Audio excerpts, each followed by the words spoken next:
Hey guys, how's it going today? So today I just wanted to make a quick video, essentially just talking about how to not care what anybody thinks. And it goes a little bit deeper into that, I guess, really just like learning how to pull the energy back to yourself. I think in our current society, especially with like social media, our attention is so often focused on like things external from us, and a lot of times that can be other people, so like comparing ourselves to other people, or even like social hierarchy, like paying attention to different statuses, and like I don't know, this is something I think, at least for me personally, was instilled within us at a pretty young age. So to give you some background, like I went to an environmental school for 5th and 6th grade, and really it was, we were kind of all just like one big family, and we didn't focus on appearance. There weren't even mirrors. Like everybody wore cut off pants and like sweatshirts every day, and we were always just like outside, and it really just didn't represent American culture, like Western culture, at all.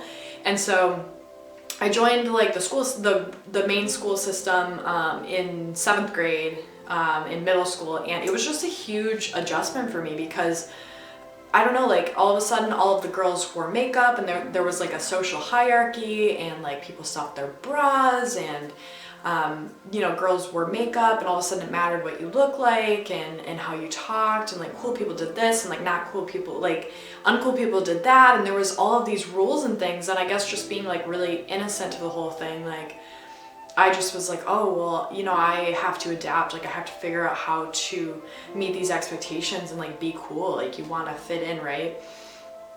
And so I spent like the next couple of years like really focusing on how I was perceived, because for me it was like a means of survival. Like if you were perceived well, not only was your ego boosted, you were given compliments, or like you know, you ranked higher in the social hierarchy, but also you didn't get bullied, you didn't get treated poorly. And so just being a kid, like that was just a form of adaptation, was like learning how to you know, get better at speaking and getting people to like me, and learning how to kind of fall in line to that whole structure system.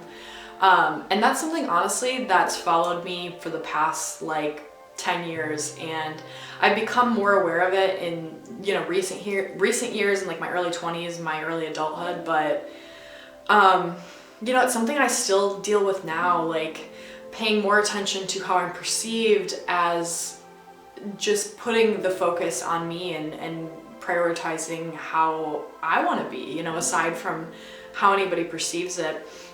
And the interesting thing is, like, you know, the whole people pleaser thing, like it's a form of manipulation. I think Aaron Doughty talks about this, because it's an exchange. Like you are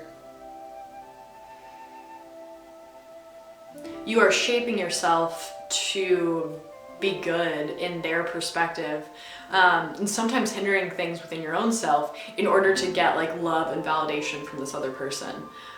So it's not authentic or raw in any means, and I think that that's something that should be like a high priority, and that's something I want to focus more on now.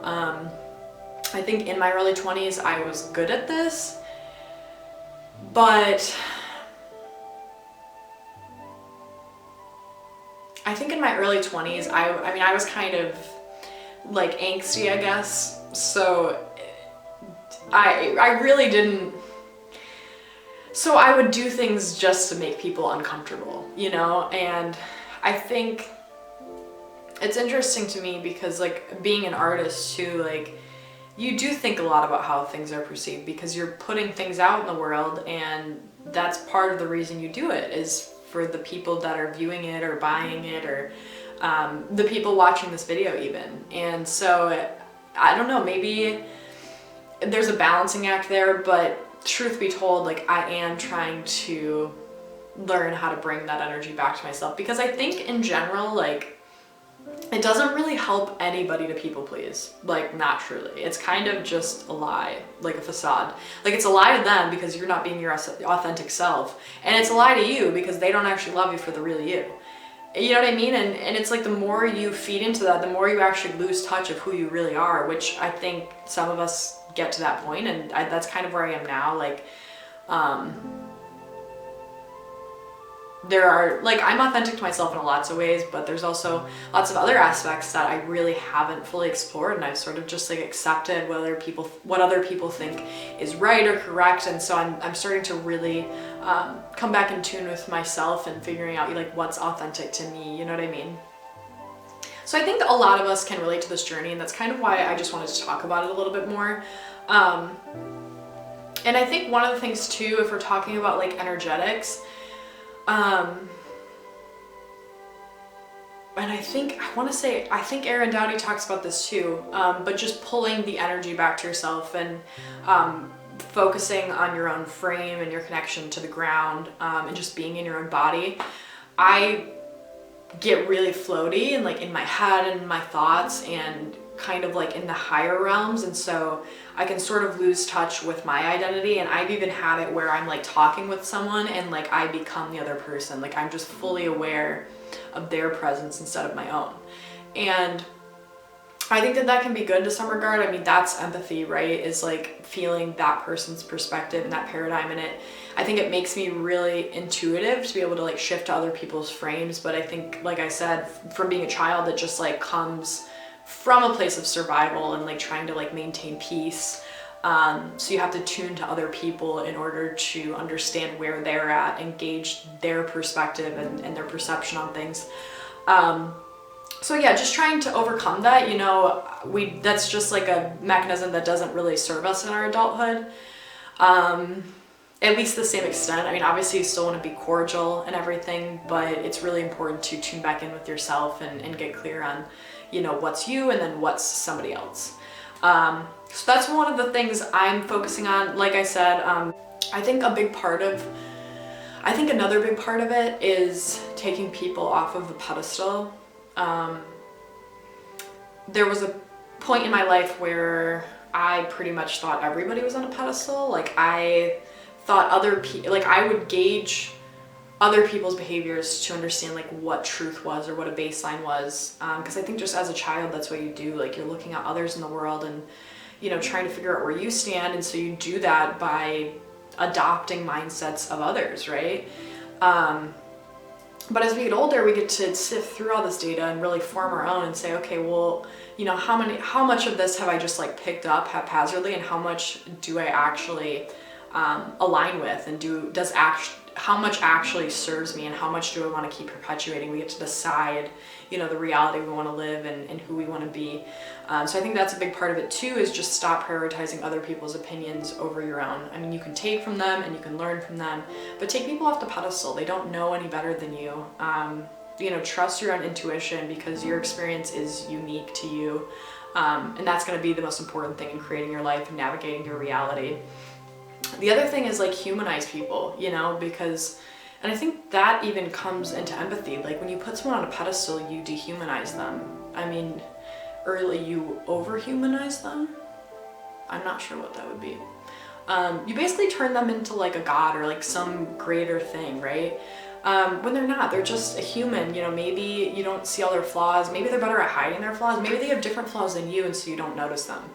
But everybody is a person, and what I've learned is like the more you get to know someone, the more they just like become a person. So like, I don't know, there's no reason to like really like truly fear the opinion of anybody, because it's just another human's perspective, another flawed human perspective, you know, and that's gonna be unique per person. Like the beauty's in the eye of the beholder, right? Like it's a statement as old as time, but it's got so much truth to it that it's easy to forget, right? It's kind of so simple and obvious. So that's a big thing, is just like taking people off the pedestal, and realizing that they're not any better than you, they're not any worse than you, they're just another person. They picked up their own beliefs from their childhood, from people that they were trying to please, or people that had strong influences in their life.